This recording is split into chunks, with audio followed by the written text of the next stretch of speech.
तो कहावत है, इटवा में का बा, इटवा में चाचा भतीजा एक साथ बा और सपा के सफाया बा और कुछ नहीं बा।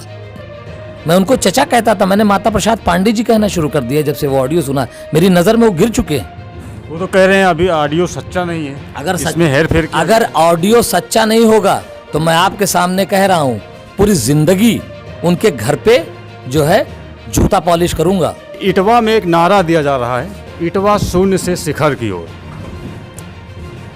सवाल ये है कि जिस शिखर पर आज इटवा है, यदि आप चुनाव जीतते हैं तो आपको कोई बचा हुआ काम दिखता है जो आप करना चाहेंगे?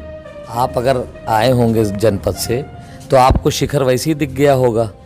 दूसरी चीज़, बेचारे मंत्री जी ने जो नारा दिया है इटवा शून्य से शिखर की ओर, वो इटवा गलती से लगा गए सतीश चंद्र द्विवेदी शून्य से शिखर की ओर। असली नारा वो ये है, गलती से बेचारे इटवा का नाम लगा दिए। सोशल मीडिया पर सपा वाले आपका एक फ़ोटो वायरल कर रहे हैं। आप जो मौजूदा यहाँ के मंत्री हैं सतीश द्विवेदी जी, उनके साथ हैं, आपके गले में भगवा रुमाल है। ये कह रहे हैं कि मुझे तो पता था पहले से ये इन दोनों लोगों का साठगांठ है।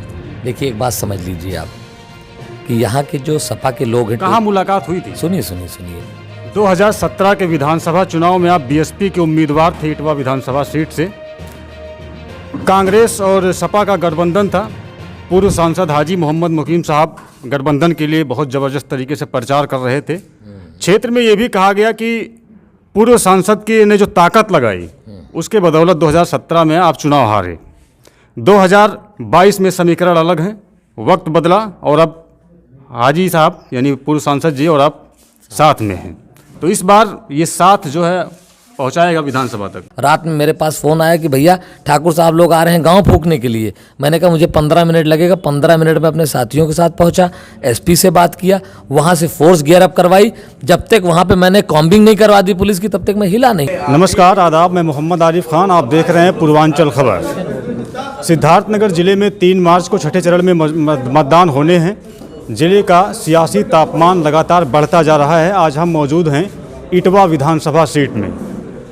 उत्तर प्रदेश की एक वीआईपी विधानसभा सीट है इटवा विधानसभा सीट, और हमारे साथ ज़्यादा बातचीत करने के लिए मौजूद हैं इटवा विधानसभा सीट से कांग्रेस पार्टी के उम्मीदवार अरशद खुर्शीद जी। आपका बहुत बहुत स्वागत है पूर्वांचल खबर में। धन्यवाद, बहुत बहुत शुक्रिया, पूर्वांचल खबर का बहुत बहुत धन्यवाद। मेरा पहला सवाल आपसे ये है कि इटवा में एक नारा दिया जा रहा है, इटवा शून्य से शिखर की ओर। सवाल ये है कि जिस शिखर पर आज इटवा है, आपको कोई मतलब यदि आप चुनाव जीतते हैं तो आपको कोई बचा हुआ काम दिखता है जो आप करना चाहेंगे? आप अगर आए होंगे जनपद से तो आपको शिखर वैसे ही दिख गया होगा। दूसरी चीज़, बेचारे मंत्री जी ने जो नारा दिया है इटवा शून्य से शिखर की ओर, वो इटवा गलती से लगा गए सतीश चंद्र द्विवेदी शून्य से शिखर की ओर। असली नारा वो ये है, गलती से बेचारे इटवा का नाम लगा दिए। पूरा इलाका चले जाइए आप, कोई भी मल्टी सुपर स्पेशलाइज हॉस्पिटल नहीं है। अभी एक ट्रॉली पलटी थी, एक बच्ची वेंटिलेटर ना होने की वजह से बेचारी दुनिया से रुखसत हो गई। उसके बाद आज पूरे उत्तर प्रदेश में अप्रवासी मजदूर जो बॉम्बे पूना वापी से अभी कोरोना काल में लौटा है, वो उसमें हमारा जनपद नंबर 1 पे था। ये आपको शायद पता होगा। यहाँ पे एक भी कारखाना नहीं दिया गया, रोज़गार की कोई व्यवस्था नहीं दी गई, स्कूल 2 साल से बंद हैं, शराब की दुकानें खुली हुई हैं। बहल्ला जानवर इस कदर फसलों को नुकसान कर रहे हैं पिछले 5 साल से, जिसकी कोई इंतहा नहीं। पूरी रात बुजुर्ग नौजवान लाठी लेके घूमते हैं और उन पशुओं को देख के तरस आता है जो बेचारी इधर से उधर उनको ढकेलते हैं, उधर से इधर ढकेलते हैं। आप कह रहे हैं इटवा असल में शून्य से शिखर की ओर नहीं पहुंचा है। हम आपसे जानना चाहेंगे इटवा के वो प्रमुख मुद्दे क्या हैं जिन पर अरशद खुर्शीद जी चुनाव मैदान में जा रहे हैं? देखिए, इटवा का पहले जो मुद्दा था वही है। सबसे बड़ी चीज़ है कि हमारे पास हेल्थ सिस्टम बिल्कुल क्रैश किया हुआ है। यहाँ हमारे पास एक भी हॉस्पिटल ऐसा नहीं है जो मल्टी सुपर स्पेशलाइज्ड हो। दूसरी चीज़, यहाँ पे एजुकेशन का, हमारे उत्तर प्रदेश की, पूरे उत्तर प्रदेश की एजुकेशन यहाँ के मंत्री के द्वारा चलती है। आप बताइए कि कितने स्कूलों को आपने मेंटेन देखा यहाँ पे? अभी भी चले जाइए तो स्कूलों में कुत्ते और भैंस लेटी हुई मिलेंगी। तमाम स्कूल जर्जर कंडीशन में हैं। कोई भी रोड पकड़ लीजिए आप, 85 स्कूल आपको ऐसे मिल जाएंगे। तीसरी चीज़, यहाँ पे कोई रोज़गार नहीं है। आज़ादी के बाद से लेकर अब तक एक भी सरकारी एक रोजगार के लिए कौन सा महत्वपूर्ण कदम उठाएंगे आप? आप जैसे चीनी मिल बनी थी, एक चीनी मिल यहाँ बन जाती, छोटे छोटे कारखाने बन सकते थे, बहुत सारी ऐसी चीज़ें हैं, बहुत स्मॉल स्केल इंडस्ट्री का चाहते तो यहाँ पे ला सकते थे। जो प्रवासी यहाँ से जाके चप्पल बना रहे हैं देहरादून में, वो यहाँ पे क्यों नहीं बना सकते थे? यहीं के लोग टेक्निकली इतनी सेफ हैं। आप बताइए, हम लोगों का काला नमक चावल बहुत मशहूर है, इस इलाके में होता था, पैदावार हो रही है? नहीं हो रही है, क्योंकि उस पर किसी ने फोकस नहीं किया। ये स्टेट में ये सपा, बसपा और भारतीय जनता पार्टी 35 साल में इन्होंने उत्तर प्रदेश का बेड़ा गर्क कर दिया, और अपराध जंगल राज की तरह है। बहन बेटियों की इज्जत नहीं बच रही है, सड़कों पे कोई नज़र नहीं आ रहा है सिवाय हमारी नेता प्रियंका गांधी जी के सिवा। आपको इस बार लग रहा है उत्तर प्रदेश में कांग्रेस आ रही है? कांग्रेस बहुत तगड़ी ताकत के साथ न सिर्फ उत्तर प्रदेश में, पूरे देश में आ रही है। और उत्तर प्रदेश में तो आप समझ लीजिए सरप्राइजिंग रिजल्ट आने जा रहे हैं। जिस तरह से प्रियंका जी के को देखने के लिए, उनको सुनने के लिए भाजपा के लोगों को मैंने देखा है टोपियों गमछा लगाए हुए और आदरणीय प्रियंका जी को देख रहे हैं। भाई, उनसे बड़ा नैरेटिव कोई नहीं सेट हो पा रहा है। आप बताइए, आज पूरी दुनिया तारीफ कर रही है, जो उनके अंदर ममता, जो उनके अंदर निम्रता, जो उनके अंदर मोहब्बत दिख रही है अपने क्षेत्र के लोगों से, उत्तर प्रदेश के लोगों से। महिलाओं को जो उन्होंने नारा दिया है, लड़कियों लड़ सकती हूँ। लेकिन पोस्टर गर्ल ने साथ छोड़ दिया। कौन सी पोस्टर गर्ल? अरे एक पोस्टर गर्ल की कमी है यहाँ। प्रियंका जी से कौन सी पोस्टर गर्ल है भाई? उनसे बड़ा कौन सा, उनसे बड़ा किसका क्रेज चल रहा है हिंदुस्तान में? मोदी जी देख के भागते हैं। प्रियंका जी को किसी पोस्टर गर्ल की जरूरत नहीं है। 2017 के विधानसभा चुनाव में आप बीएसपी के उम्मीदवार थे इटवा विधानसभा सीट से। कांग्रेस और सपा का गठबंधन था। पूर्व सांसद हाजी मोहम्मद मुकीम साहब गठबंधन के लिए बहुत ज़बरदस्त तरीके से प्रचार कर रहे थे। क्षेत्र में ये भी कहा गया कि पूर्व सांसद की ने जो ताकत लगाई, उसके बदौलत 2017 में आप चुनाव हारे। 2022 में समीकरण अलग हैं, वक्त बदला और अब हाजी साहब यानी पूर्व सांसद जी और आप साथ में हैं। तो इस बार ये साथ जो है पहुंचाएगा विधानसभा तक। देखिए, ये सही है। और कांग्रेस पार्टी और समाजवादी पार्टी का अलायंस था। मैं पिछली मरतबा असेंबली लड़ा। पहला इलेक्शन था मेरा 13-14 महीने का एसोसिएशन था। मैंने एजुकेशन अपनी अलीगढ़ यूनिवर्सिटी से की। मैंने बिज़नेस इस्टेब्लिश लखनऊ में किया।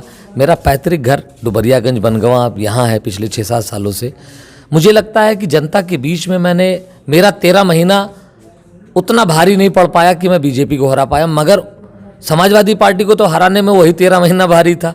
अब तो मैं 6 साल हो गया मुझे यहाँ पे, और ये भी ईश्वर की कृपा है कि जो है आज जिनकी वजह से 45,000 वोट पाए थे आदरणीय माता प्रसाद जी, जिसमें से 25,000 वोट छना हुआ था, नहीं 25 तो 20 तो अभी हम लोग गठबंधन में, सपा बसपा के गठबंधन में भी यहाँ कांग्रेस 18,000 वोट पाई है चंद्रेश उपाध्याय जी के नाम पे। तो अगर 20 वो जोड़ दीजिए 50 में तो कितना बचा? 70 हो गया। 70,000 से तो मैंने पर्चा जमा किया है। कुछ लोगों ने मुझसे कहा कि भैया आप बसपा से लड़े थे तो उसमें दलित वोट था। मैंने कहा दलित वोट 30,000 पोल करता है, पिछली बार तो 20,000 मुझे दिया था, अब की 25 देने जा रहा है। 5 साल दलितों की लड़ाई मैं लड़ा हूँ। भिलौरी हत्याकांड में ठाकुर साहब ने, जो चुनाव लड़ रहे हैं, इनके सगे रिश्तेदार हैं, पटीदार हैं, उन्होंने गोली मार दी थी एक दलित महिला को। आप पता कर लीजिए, मुकदमा नहीं लिखा जा रहा था, मुकदमा लिखवाया, मुलजिमों को जेल भिजवाया। रात में मेरे पास फ़ोन आया कि भैया ठाकुर साहब लोग आ रहे हैं गांव फूंकने के लिए। मैंने कहा मुझे 15 मिनट लगेगा। 15 मिनट में अपने साथियों के साथ पहुंचा, एसपी से बात किया, वहाँ से फोर्स गियर अप करवाई। जब तक वहाँ पर मैंने कॉम्बिंग नहीं करवा दी पुलिस की, तब तक मैं हिला नहीं। तो दलितों की लड़ाई मैंने लड़ी है, दलित मेरे साथ है। आदरणीय बहन मायावती जी का हम सब सम्मान करते हैं, मगर उनको तो आरएसएस की टीम ने घेर लिया है। आप समझ रहे हैं किसकी बात कर रहा हूं मैं। जो अच्छे लोग थे उनको छोड़ने का काम किया, और धन्य है बहन प्रियंका जी जिन्होंने बुला के मुझे टिकट दिया। मैं उसके लिए उनका सम्मान करता हूं। बीएसपी छोड़ने का सबसे बड़ा कारण क्या रहा? मैंने छोड़ा ही नहीं, मेरा तो टिकट कटा जी, मेरा तो टिकट कटा। टिकट क्यों कटा? क्योंकि कुछ लोग आरएसएस के बीएसपी में इंटरवीन कर गए हैं। उन्होंने सोचा कि कल को सरकार बन रही होगी और बीएसपी के वोट से सरकार बन सकती होगी, तो कुछ लोग ऐसे हैं जो भाजपा में नहीं जा सकते हैं, जैसे मैं था उसमें। तमाम इस तरह के, गुड्डू जमाली हमारे दोस्त हैं, विधायक थे, वहाँ से नेता प्रतिपक्ष थे। तो इस तरह के लोगों को टारगेट किया गया कि कल को बीजेपी को अगर वोट देना होगा, सपोर्ट करना होगा, तो अरशद तो नहीं जाएंगे, शाह आलम नहीं जाएंगे। तो उनको पहले ही हम लोगों को साइडलाइन करने का काम किया। बीएसपी के जिला सचिव थे सजाउद्दीन उर्फ फन्नू, कल हमने उनसे बात की। उन्होंने कहा कि हमने बीएसपी छोड़ा क्योंकि बसपा दुकान बन चुकी है, वो टिकट बेच रही है। देखिए, ये एक बड़ा बिंदु है, बड़ा सवाल है, सवालिया निशान है। हम लोग बीएसपी में पहले से थे, मान्यवर काशीराम साहब के साथ हमने काम किया जब मैं अलीगढ़ से आया, और बीएसपी जो बनी थी एक वोट एक नोट पे बनी थी, और वो एक मिशनरी पार्टी है। मैं किसी दल में रहा हूँ, आज मेरी पहचान बीएसपी ने बनाई थी, वो बात अलग है कि आज मैं कहीं और हूँ। मैं जिसके साथ रहा हूँ उसका सम्मान करता हूँ, और वो हमको एक वोट एक नोट के साथ शुरू हुई पार्टी, अब उसमें कुछ लोग नए आते गए। आदरणीय बहन जी को कुछ समझा देते हैं, कभी एस सी मिश्रा साहब जी कुछ समझा देते हैं, कभी कोई कुछ समझा देता है, तो वो डाइवर्ट हो गई, वो फंड पे ज़्यादा फोकस करने लगी। जनता की जो मूल रूप से जो दलित समाज है उसकी क्या सोच है उसको देखना चाहिए। आज आप किसी भी गांव में चले जाइए दलित समाज में, हर आदमी कह रहा है कि अरशद के साथ गलत हुआ। अरशद कोई झंडा लेके चलने वाला था इस जनपद में, आप बताइए। मैंने इसको सींचा इस दल को, और मेरा ही टिकट कट गया। मैं तो पैसे भी जमा कर रहा था जो मांग रहे थे आप, फिर क्यों काट दिया? मगर उनको कितना पैसा मांग रहे थे? जो भी मांग रहे थे, वो तो हमारा उनका मामला था। हम दल में थे तो हम अपना घर बेच के पूरा दे देते। आज हम कांग्रेस पार्टी के साथ हैं, अपनी पूरी हैसियत बेच के बहन प्रियंका कह दें तो हम दे देंगे, क्योंकि हम जहाँ रहते हैं ईमानदारी से रहते हैं, ये हमारा कैरेक्टर है। और हमारा ही नहीं, मौलाना अबुल कलाम आज़ाद जो हमारे बुजुर्ग थे उनसे लेके हम लोगों की पीढ़ी तक का, हम इस मुल्क को अपना घर मानते हैं। ये हमारा घर है। हमारे बुजुर्गवार यहाँ कब्रों में जो है लेटे हुए हैं, आराम फरमा है। हम छोड़ के जाने वालों में से नहीं, हम यहीं लड़ेंगे। बाप लड़े थे गोरों से, और हम लोग लड़ेंगे इन चोरों से, उनको भगा के तब दम लेंगे आरएसएस वालों को। चुनाव आखिरी दौर में है, ऐसे में कांग्रेस के बड़े नेताओं का कार्यक्रम यहाँ होगा या फिर? बहुत धुआंधार हो रहा है। बहन प्रियंका जी का कार्यक्रम आ चुका है। कब आ रही हैं? 26 तारीख को आ रही हैं। मैं आप सब लोगों से मीडिया के माध्यम से कहना चाहता हूं कि भारी से भारी तादाद में पहुंच के उनका हौसला अफजाई करें। जो इस 5 सालों में जो इस जो है दमनकारी सरकार के खिलाफ कौन लड़ा सड़कों पे, आप बताइए। हम लोग को जब हम बसपा में थे तो हमको देख के लालच लगती थी कि यार हमारी नेता ये होनी चाहिए। सच्चाई बता रहा हूं मैं, चाहे दलितों का मामला हो, चाहे पिछड़ों का मामला। लालच पूरी हो गई? लालच ईश्वर ने पूरी कर दी आप लोगों के आशीर्वाद से। एक सवाल, मेरा आखिरी सवाल आपसे है। सोशल मीडिया पर सपा वाले आपका एक फ़ोटो वायरल कर रहे हैं। आप जो मौजूदा यहाँ के मंत्री हैं सतीश द्विवेदी जी, उनके साथ हैं, आपके गले में भगवा रुमाल है। ये कह रहे हैं कि मुझे तो पता था पहले से ये इन दोनों लोगों का साठगांठ है। देखिए एक बात समझ लीजिए आप कि यहाँ के जो सपा के लोग हैं, कहाँ मुलाकात हुई थी? सुनिए, जब से मैं चुनाव लड़ा, चाहे 12 रबीउल अव्वल हो, मुझसे बड़ा न कैंप कोई लगाता है, न कोई यहाँ पे इंतज़ाम करता है। कोई नेता नहीं करता, सिर्फ मैं अकेले करता हूँ। जब से मैं यहाँ आया तो मैंने हिंदू मुस्लिम एकता के प्रतीक हर दशहरे में, हर गणेश चतुर्थी में न मुझे माता प्रसाद पांडे जी मिले, न सतीश द्विवेदी जी मिले। ये आखिरी साल था जब वो मिले, तो मैं एक मंदिर से पे पहुंचा तो एक पंडित जी थे, उन्होंने आशीर्वाद में मुझे अपना जो है केसरिया अंगोछा उड़ा दिया। और एक हमारे यादव जी हैं, ये दिवली के बगल में गांव, उनके यहाँ रोटी थी, तो मैं वहाँ से निकल रहा था और ये आ रहे थे सामने से, तो इन्होंने देख के, भाई हमारी कोई व्यक्तिगत लड़ाई तो है नहीं कि हमारी लाठी बंदूक चली हो, हमारी आपकी नीतियों की लड़ाई है। आप चोरों के साथ हो, हम ईमानदारों के साथ हैं। आप नफरत करने वाले हो, हम मोहब्बत करने वाले हैं। तो ये सामने सामने आ गए तो नमस्कार हुआ। तो इन्होंने मुझसे कहा कि अरशद भाई आपने तो केसरिया अंगोछा ओढ़ लिया। हमने कहा जैसे अंगोछा उड़ाया है वैसी जनता आपकी वोट भी हमारे साथ आ रहा है। तो वो एक फ़ोटो को उन्होंने लेके ट्रैप किया। एक्चुअली समाजवादी पार्टी का एक ऑडियो वायरल हो रहा है और 2022 का सबसे ज़्यादा सुना जाने वाला ऑडियो है, वो माता प्रसाद जी का है। उस महिला के बारे में भी मैंने पता किया, उस व्यक्ति के भी बारे में मैंने पता किया, और मुझे बड़ा अफसोस है कि इस इलाके के लोगों ने कैसे उनको 6 मरतबा निर्वाचित किया, जिसकी सोच इतनी जो है छोटी हो, इतनी छिछोरी हो। आप बताइए, हम बहन बेटियों की इज्जत करते हैं। हमारे यहाँ मुसलमानों में बेटी पैदा होती है तो कहते हैं बरकत आई है। बेटियों, अगर बेटी हमारी उसमें पैदा होती है हिंदू भाइयों में तो कहते हैं लक्ष्मी आई है। उन बेटियों के बारे में इस तरह की छिछोरी बात करते हैं। इतनी गंदी बात के नाम से दैनिक भास्कर मैंने आर्टिकल पढ़ा है। इनको तो शर्म आनी चाहिए। मैं उनको चचा कहता था, मैंने माता प्रसाद पांडे जी कहना शुरू कर दिया जब से वो ऑडियो सुना। मेरी नज़र में वो गिर चुके हैं। वो तो कह रहे हैं अभी ऑडियो सच्चा नहीं है, अगर ऑडियो सच्चा नहीं होगा तो मैं आपके सामने कह रहा हूं, पूरी जिंदगी उनके घर पे जो है जूता पॉलिश करूंगा। मैं ऐसे बात नहीं करता हूं, मैं सच्चा आदमी हूं। पता कर लीजिए, वो व्यक्ति, वो बेचारी, वो महिला जिसके बारे में कहा था वो पूना चली गई है। पूरे इलाके के लोग उसको जो है वो कर रहे हैं।